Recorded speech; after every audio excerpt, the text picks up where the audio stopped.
Maintenant qu'on a bien compris comment marchait l'évolution du chiffre d'affaires et qu'on sait à quel défi doit faire face la société, on va s'intéresser aux résultats d'exploitation. Donc c'est la première marge qu'on va étudier. Alors le résultat d'exploitation, je vous rappelle ce que c'est. Bon, c'est ce qu'on appelle le REX. C'est le CA moins les charges d'exploitation. Alors les charges d'exploitation, en fait, globalement, ça représente toutes les charges, sauf les charges financières.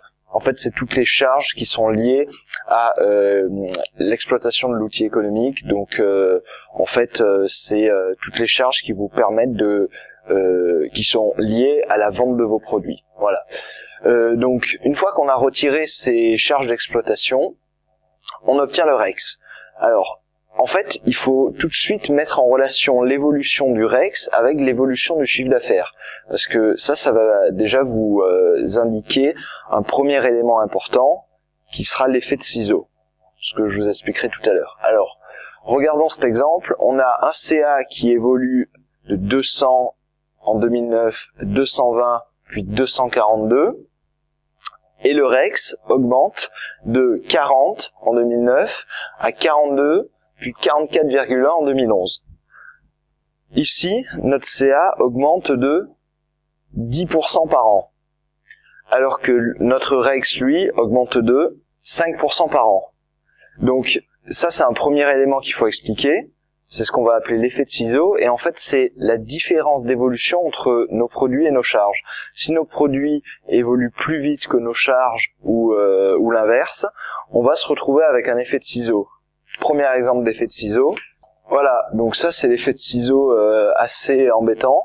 C'est-à-dire que nos produits diminuent et nos charges augmentent. Donc ici au début, on est en positif, et puis à partir de là, hop, on passe en négatif puisque nos charges deviennent plus importantes que nos produits. Donc vous voyez, le ciseau en fait, c'est ce qu'il y a là. Voilà, ça c'est ce qu'on appelle un effet ciseau.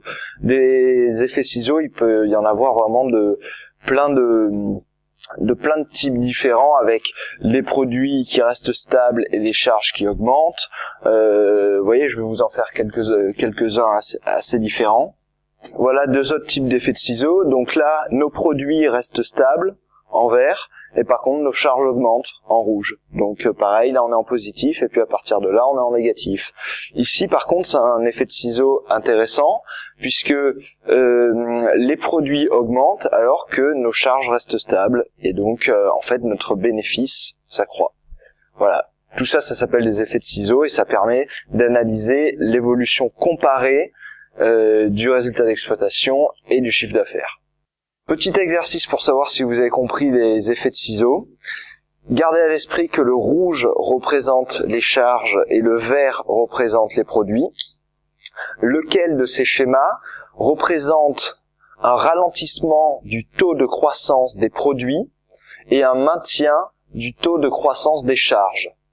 Je répète, un ralentissement de la croissance des produits et un maintien de la croissance des charges. Est-ce que c'est le schéma 1, 2, 3 ou 4? À vous.